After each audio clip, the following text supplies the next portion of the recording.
Bismillahirrahmanirrahim. Assalamualaikum warahmatullahi wabarakatuh. Alhamdulillah, alhamdulillahi wa kafa, wassalatu wassalamu ala nabiyil mustafa wa ala alihi wa sahbihi ahli sidqi wal wafa. Bismillahirrahmanirrahim. Sekarang kita masuk pada pembahasan Ghazwah Khaybar, Perang Khaybar, yang mana ini terjadi setelah perjanjian Hudaybiyah. Ya, masih banyak sebenarnya ada peperangan kecil sebelum masuk ke perang Khaybar. Jadi dari perjanjian Hudaybiyah ini kita flashback sedikit, bahwasanya ketika perjanjian Hudaybiyah memang tidak menguntungkan kepada pihak Muslim. Ya, jadi memang ada poin-poin yang tidak menguntungkan bagi umat Muslim, tapi sesungguhnya walaupun tidak mendapatkan keuntungan, tetapi ada poin juga yang kita lihat dapat menguntungkan buat umat Muslim.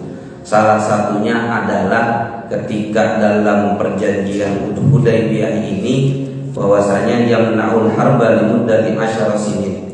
Jadi kagak boleh adanya peperangan selama 10 tahun antara kaum kafir Mekah dengan orang-orang Madinah, dengan umatnya Rasulullah pada waktu itu. Jadi selama 10 tahun itu gencatan senjata, Madinah Mekah gencatan senjata. Tetapi dari sini orang Muslim juga dapat melebarkan sayapnya, ya, dapat menyebarkan agama Islam. Jadi nggak boleh perang sama Mekah, tetapi umat Muslim dapat melebarkan wilayah yang lainnya. Salah satunya adalah dalam perang Ghazwah Khaybar. Jadi Ghazwah Khaybar ini letaknya bagian utara Madinah. Jadi sekitar 165 kilo atau juga yang lebih dari itulah. Jadi sekitar 170-an lebih, ya, dari kota Madinah menuju ke Khaybar. Jadi utaranya Madinah sekitar 150 lebih. Nah, jaraknya lumayan jauh juga itu. Jadi ketika itu Nabi nggak bisa berperang ke Mekah, tetapi Nabi melebarkan sayapnya ke Khaybar. Jadi pada tahun 7 Hijriah, jadi terjadinya perang Khaybar ini pada tahun 7 Hijriah di bulan Muharram.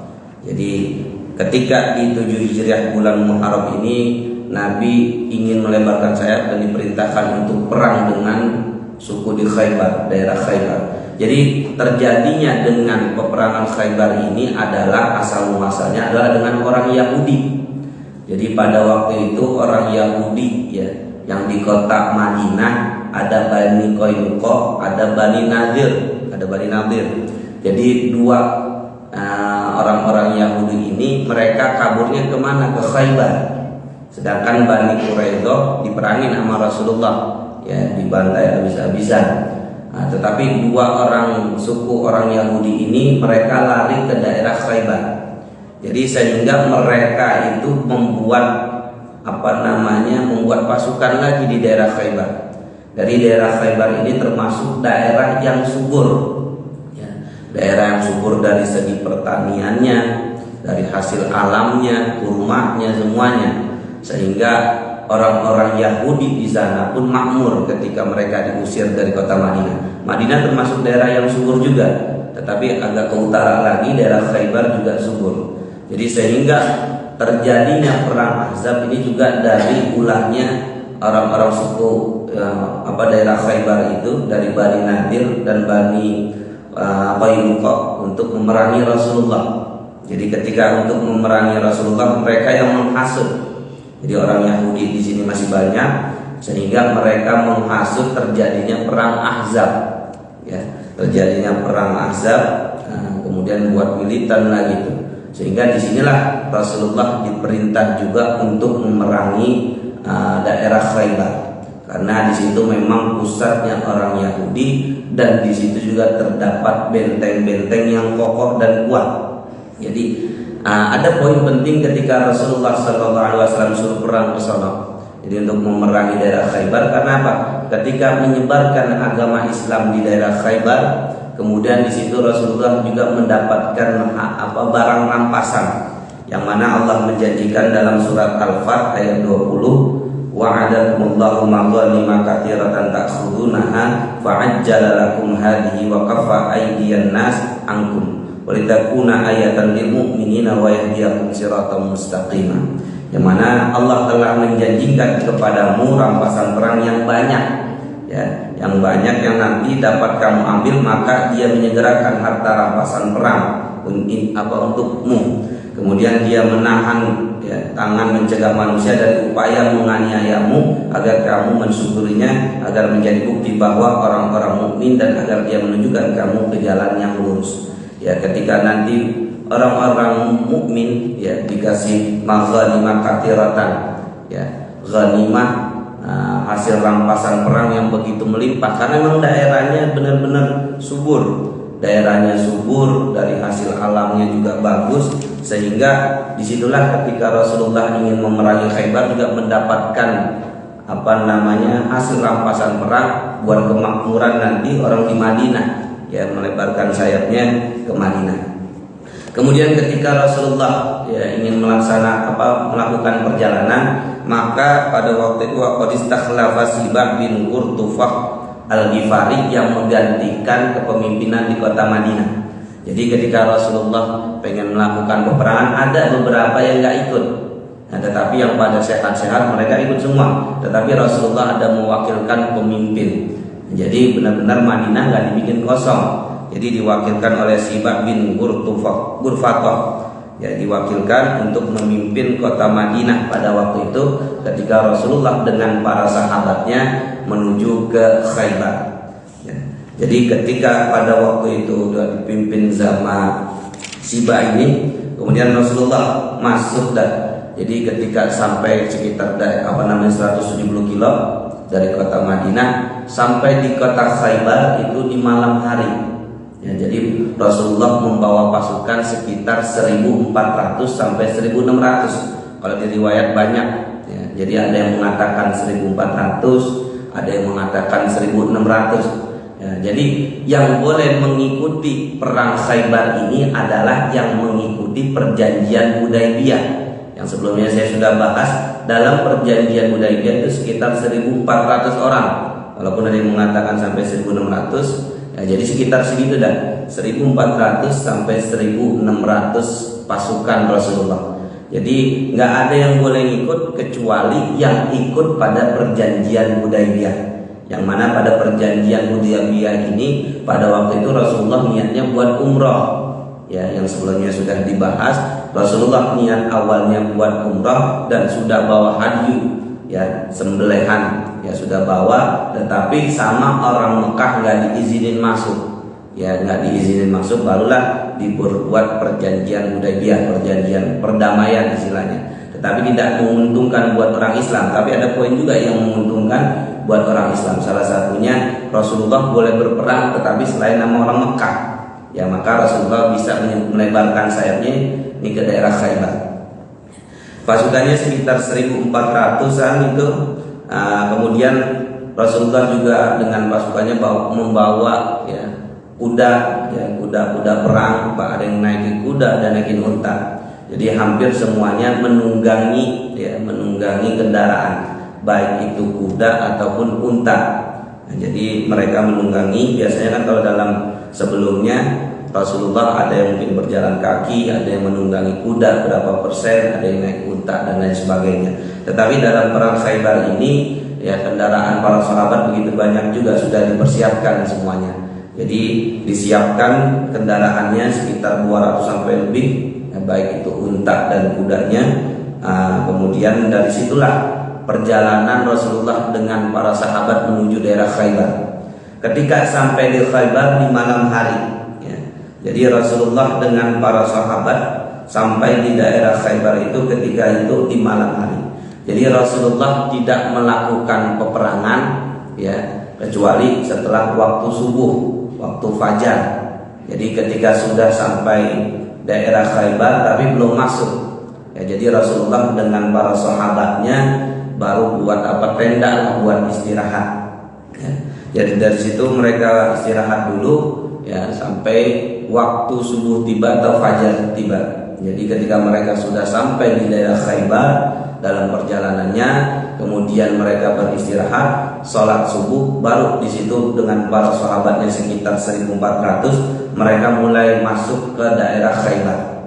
Ketika sampai di daerah Khaybar ini, ya, jadi dengan sahabat-sahabatnya Rasulullah SAW ketika dalam perjalanan juga meminta kepada salah satu sahabat sahabat Tolha Al-Ansari, dia minta dicarikan khadim, pembantu, yang mencarikan pembantu bagaimana ketika dalam perjalanan Rasulullah ini ada yang bantuin.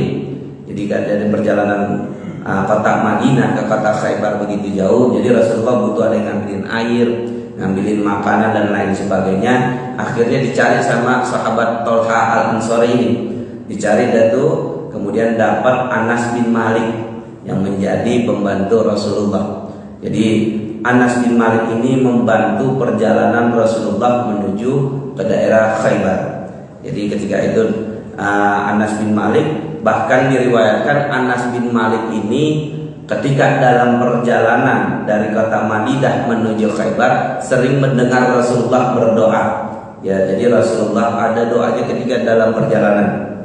Allahumma inni a'udzubika minal hammi wal hazan, wa a'udzubika minal ajzi wal kasal, wa a'udzubika minal jubni wal bukhl, wa a'udzubika min ghalabatid dain wa qahrir rijal. Jadi Rasulullah itu membaca itu terus dalam perjalanan, sehingga Anas bin Malik ini sebagai pembantunya dengar. Ya makanya kalau kita sholat baca itu ya bagus, ada riwayatnya. Kita mau bacanya yang maknanya apa? Allahumma inni a'udzubika minal hammi wal hazan. Ya Allah, ya, jauhkanlah saya dari rasa kegelisahan, wal hazni, ataupun dari rasa kesedihan. Karena kalau mau perang pasti gelisah, khawatir juga banyak yang dialami baik itu Rasulullah ataupun para sahabat.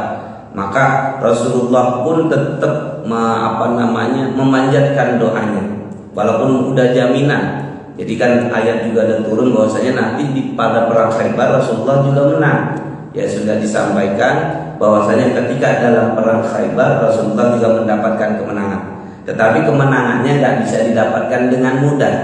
Ada ikhtiarnya, ada doanya. Jadi sehingga Rasulullah itu melakukan hal itu. Walaupun tinggal minta sama Allah pun bisa misalnya seandainya. Tetapi Rasulullah mengajarkan kepada para sahabat, bahkan khadimnya, pembantunya Rasulullah, melihat Rasulullah doa itu terus. Wa a'udzubika minal jubni wal bukhl. Ya Allah, jauhkanlah saya dari rasa jangan sampai kita pelit, kemudian dari rasa khawatir dan lain sebagainya. Bagaimana kita bisa dijauhkan dari rasa-rasa yang tidak baik dalam diri ini. Ya Allahumma inni a'udzubika minal hammi wal hazan wa a'udzubika minal ajzi wal kasal. Ya, dari kelemahan, ya, kemudian dari kemalasan, ya, dari kelemahan diri ini, dari kemalasan juga. Ya namanya orang biasanya kadang bawaannya lagi semangat, tapi nanti ada masanya kita tuh lemes, males. Ya makanya minta Allah juga memberikan rasa semangat. Jangan sampai ketika kita sebagai hamba Allah yang dhaif juga Allah berikan juga rasa semangat. Jangan sampai kita termasuk hamba Allah yang lemah tetapi semangatnya nggak ada. Ya, semangatnya nggak ada sehingga kita itu jadi tidak ada ikhtiarnya. Ya, tidak ada ikhtiarnya sehingga tidak dapat mendapatkan hasil yang bagus. Nah, ini yang selalu didawamkan, selalu dibacakan Rasulullah. Makanya kalau kita mau baca setiap sholat ini bagus. Kita lagi punya hutang, sehingga kita biar dijauhkan dari hutang-hutang kita dilunasi. Ya kita baca ini, karena hal-hal kayak gini adalah kita sebagai hamba Allah yang lembah, tetapi kita mintanya kepada Allah. Jadi bukan minta kepada makhluk. Ya kalau kita minta kepada makhluk itu kadang mengecewakan. Tetapi kalau kita mintanya, ngadunya, ngeluhnya sama Allah, itu masih mending. Ya, makanya oleh karena itu Rasulullah mengajarkan kepada kita untuk selalu berdoa dimanapun kita berada. Kemudian dari sinilah ya Anas bin Malik tahu doanya. Kemudian dari situ juga ada salah satu sahabat ya ketika dalam perjalanan ini, bahwasanya ketika itu sahabat Rasulullah SAW ketika ila Khaybar fasirna lailan faqala rajulun min qaum li Amir ya Amir alla tusmi'na min Hunayhatika wa kana 'amir rajulan sya'iran. Jadi pada waktu dalam perjalanan Rasulullah keluar, ya, ketika para sahabat keluar bersama Rasulullah ke tempat Khaybar, fasirna lailan, dan sampai di malam hari, faqala rajulun minal qaum li Amir, maka ada salah satu orang, ya, berkata kepada Amir, ya Amir, ala tusmi'na min Hunayhatika. Jadi salah satu sahabat Amir bin Aqwa ini dia pinter bikin syair, ya, wa kana amiran rajulan syairan. Jadi ketika dalam perjalanan Rasulullah supaya nggak bete kayak itu, jadi ada salah satu sahabat yang membuat syair. Jadi salah satu sahabat ini membuat syair sehingga membuat semangat, ya, membuat semangat para pasukannya. Ya, makanya kadang ada orang kalau di Arab kan membuat syair buat pujian kepada Rasulullah. Ya, kita lihat burdah dan sebagainya, ad-dibai dan lain sebagainya, itu sebagai bentuk bagaimana kita mengingat. Terkadang kalau kita buat syair ini buat pujian kepada siapa atau menambah semangat kita. Jadi dia membuat syair. Jadi salah satu sahabat ini minta, sahabat Amir, bikinin dong syair ketika dalam perjalanan biar semangat. Apa yang dikatakan sahabat Amir? Lahum laula anta mahtadaitana wala tasaddaqna wala sallaina faghfir fida'an laka ma abqaina wa alqiyan sakinatan alaina wa tabbit aqdam in laqaina inna idza sihabina abina. Jadi lahum laula anta mahtadaitana, ya, kalau bukan karena engkau ya Rasulullah, saya tidak akan mendapatkan petunjuk, ya, wala tasaddaqna wala sallaina, ya, kita nggak akan sedekah, nggak akan sholat. Faghfir fida'an laka ma abqaitana, maka ampunilah, ya, dosa-dosa kita, ma abqaitana, yang sudah, ya, ada dalam diri ini. Kita minta ampunan kepada Allah. Wa alqiyan sakinatan alaina, buat ketenangan ketika dalam perjalanan kegundahan, maka dibuat saya pengen rasa tenang. Wa tabbit aqdam inna qalina, yang minta ditetapkan kaki kita dalam perjalanannya, inna idza sihabina abina. Jadi sehingga ketika kita dalam perjalanan ini menjadi semangat.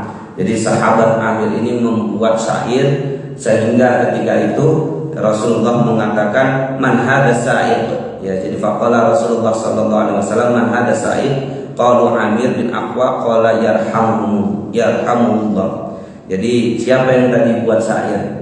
Ya, kemudian dijawab Amir bin Aqwa, ya, kemudian qala yarhamullah, jadi semoga Allah merahmatinya. Faqala rajulun al qaum wajabat ya Nabi Allah laula amta'tana bihi. Jadi ketika Amir membacakan syair ini, Rasulullah nggak ngomelin, biar ketika pasukannya semangat, ya udah bagus. Nah, sehingga Rasulullah mendoakan kepada sahabat Amir ini, yarhamullah, ya, semoga Allah merahmatinya. Jadi kisah selanjutnya, ya, sahabat Amir bin Aqwa ini salah satu sahabat yang mati dalam perang Khaybar. Jadi meninggalnya beliau pertama. Ya, jadi ketika Rasulullah mendoakan yarhamullah, itu sudah jadi bukti doa. Jadi ketika Amir, siapa itu yang tadi baca syair? Ya, sahabat Amir. Kemudian Rasulullah mendoakan yarhamullah, semoga Allah merahmatinya. Benar, ketika itu sahabat Amir mendapatkan rahmat, meninggal dalam perang Khaybar, termasuk dari kalangan orang yang pertama. Ya, jadi nanti kita akan bahas sahabat Amir ini meninggal di awal-awal. Dia menjadi syahid dalam perang Khaybar ini. Kemudian dari sudah masuk di kota Khaybar, dari sinilah Rasulullah sudah masuk. Kemudian Rasulullah juga mengatakan kepada para sahabatnya bahwasanya anna Rasulullah sallallahu alaihi wasallam lama asyrafa ala Khaybar qala li ashabi wa ana fihim kifu. Ya, jadi Rasulullah mengatakan kepada para sahabatnya untuk berhenti, ya, untuk berhenti. Tsumma qala Allahumma rabbas samawati wa ma adlalna wa rabbal ardi wa ardaina wa ma aqlalna wa rabbas syayatin wa ma adlalna wa rabbar riyah wa ma adraina fa inna nas'aluka khairan hadhil qaryah wa khairan ahliha wa khairan ma fiha wa na'udzu bika min syarriha wa syarri ahliha wa syarri ma fiha. Aqdimu bismillah. Jadi ketika Rasulullah masuk di pintu masuk Khaybar, kota Khaybar tersebut, Rasulullah minta kepada para sahabatnya berhenti dulu, jangan masuk. Ya. Kemudian Rasulullah memanjatkan doa.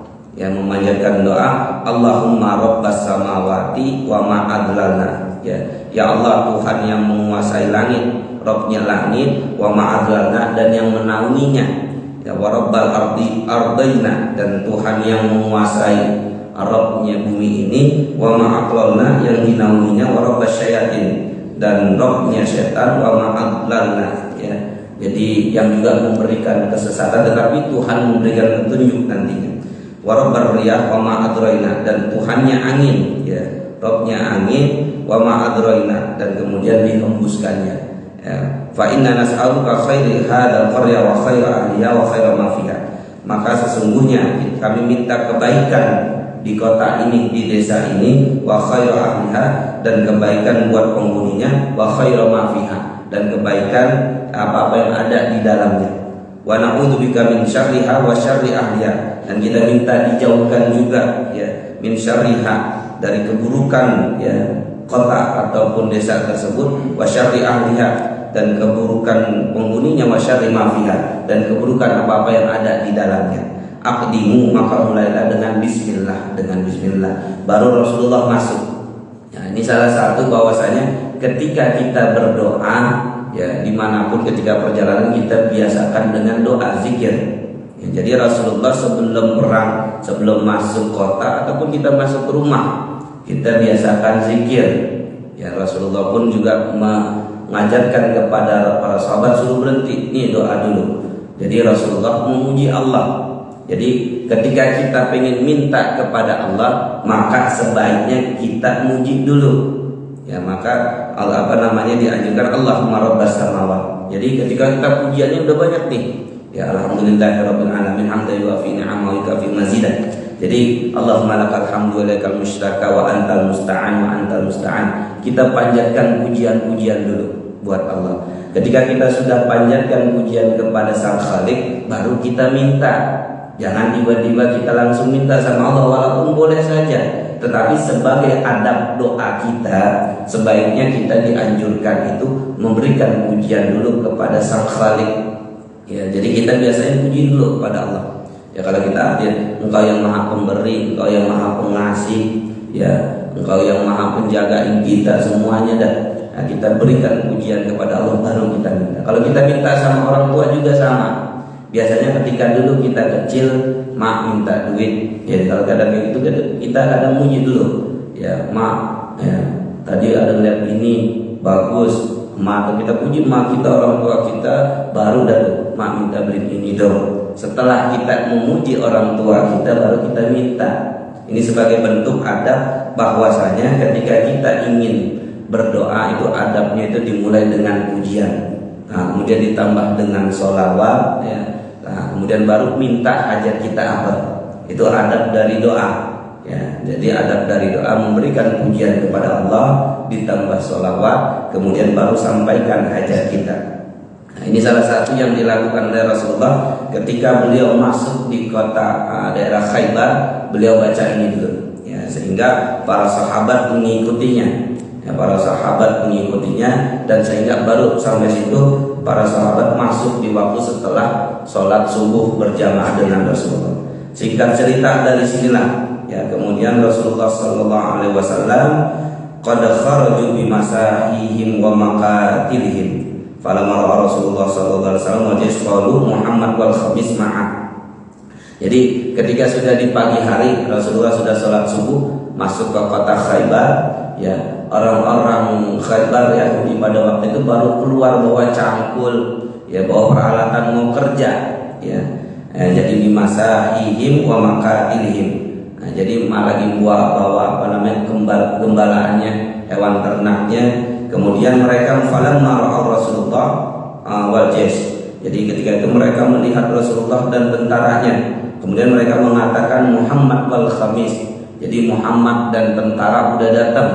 Ya, mereka mengatakan wal khamis di sini adalah artinya bisa diartikan strategi 5. Biasanya dalam peperangan itu di depan posisinya, kemudian di kanan, kiri, tengah, sama belakang. Ya, jadi kenapa disebut wal khamis itu adalah jaysh, tentara. Jadi biasanya kalau melakukan peperangan punya strategi. Ya, pasukan yang depan, kemudian bagian yasar yamin bagian kanan kirinya, kemudian bagian belakangnya sama bagian tengahnya. Jadi ada 5 posisi di tentara pasukan Rasulullah. Maka orang-orang Yahudi bilang kayak gitu, Muhammad wal khamis ma'ah. Ya. Jadi ketika itu mereka Allahu Akbar kharibat Khaybar inna nazalna bi sa'atin qaumin fasa asbahul mundarin. Jadi kemudian Rasulullah mengatakan Allahu Akbar. Jadi Allah memuji langsung memberikan pujian kepada Allah, kharibat Khaybar. Maka Khaybar itu akan kalah nanti insyaallah.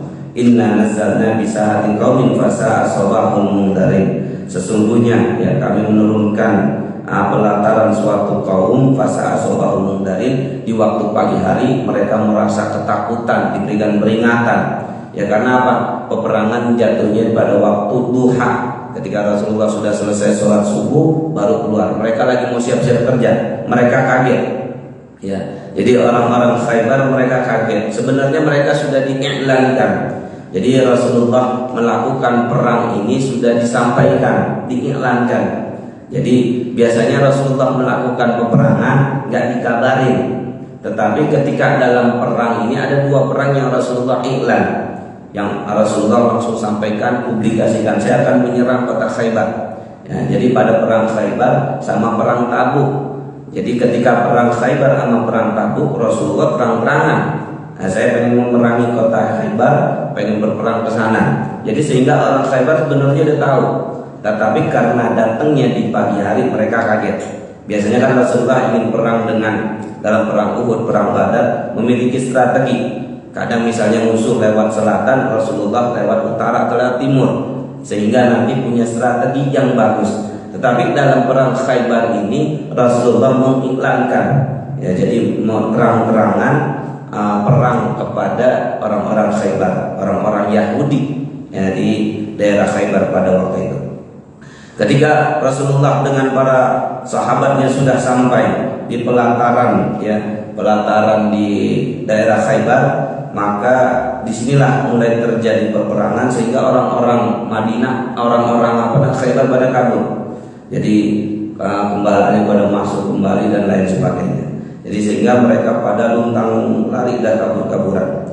Dari situ bahwasanya ketika ini mereka menyampaikan pada orang-orang Yahudi. Jadi di kota Khaybar ini ada 5 benteng. Jadi 5 benteng ini yang mengelilingi kota Khaybar. Ya, jadi bentengnya yang pertama adalah dilapisi daerahnya ada benteng Zubair, ada benteng Sa'ad, ada benteng Ni'am atau Na'im. Ya, jadi ada 5 benteng ini yang mengelilingi Khaybar. Jadi benteng yang pertama adalah daerah Natat sama Syirq. Ya, wilayah Natat sama Syirq itu ada 5 benteng. Kemudian ada benteng wilayah Al-Qutaibiyah. Ya, kalau Al-Qutaibiyah ada 3 benteng.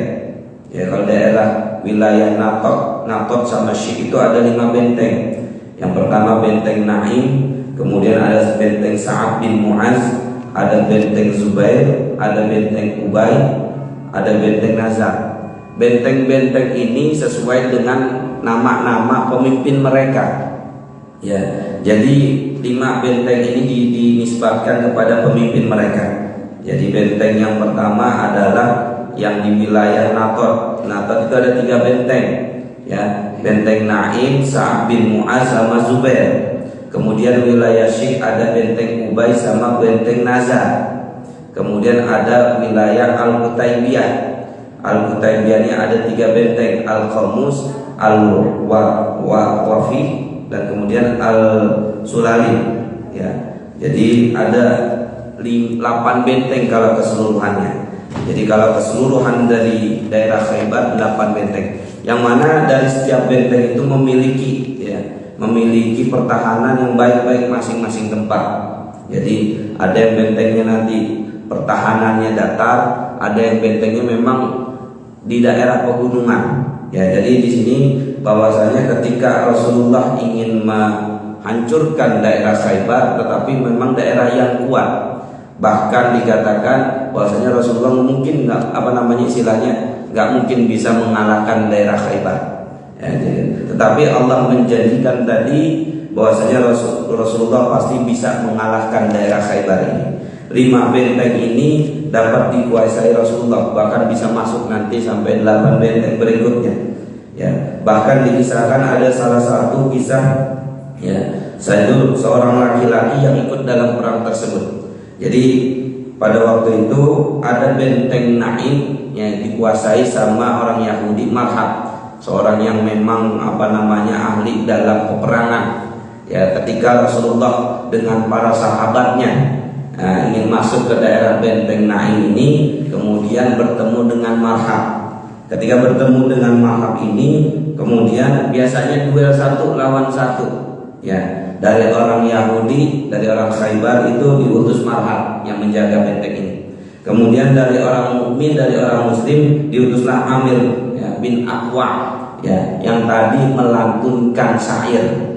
Yang tadi melantunkan syair, Amir bin Aqwa ini perang pertama, duel pertama.